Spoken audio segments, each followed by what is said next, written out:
আসসালামু আলাইকুম ওয়া রাহমাতুল্লাহি ওয়া বারাকাতুহু। সম্মানিত ভিউয়ার্স, আমরা অনেকেই জানি না সর্বপ্রথম রমাজান কখন মুসলিম উম্মার উপর ফরজ করা হয়েছে। আসুন আজ আমরা এই নিয়ে ছোট্ট একটি ভিডিওর মাধ্যমে জেনে নিই। রমজান ফরজ হয়েছে কখন? আজ আমাদের রমজানের প্রথম দিন, পহেলা রমজান। কিন্তু আমরা কি জানি উম্মতে মুহাম্মাদের উপর এই রমজানের রোজা কবে থেকে এবং কেন ফরজ করা হয়েছে? ইতিহাসের সে অধ্যায়, ইসলামের ইতিহাসে রমজানের রোজা ফরজ করার বা ফরজ হওয়ার ঘটনাটি বেশ তাৎপর্যপূর্ণ। ফরজ হওয়ার সময়কাল দ্বিতীয় হিজরিতে 624 খ্রিস্টাব্দে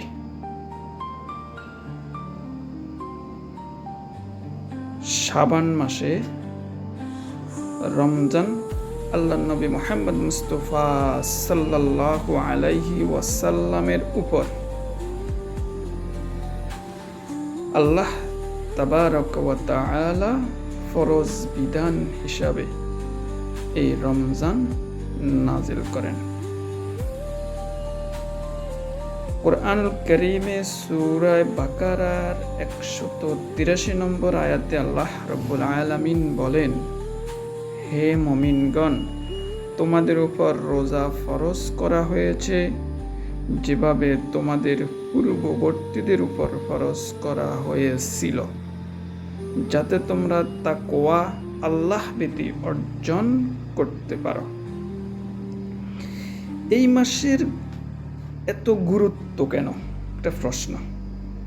রমজান মাস আসার আগেই আরবে এই মাসের গুরুত্ব ছিল, কিন্তু দ্বিতীয় হিজরতে পূর্ণ এক মাস রোজা রাখা বাধ্যতামূলক হওয়ার পর এটি মুসলিম উম্মার জন্য ইবাদতের বসন্তে পরিণত হয়।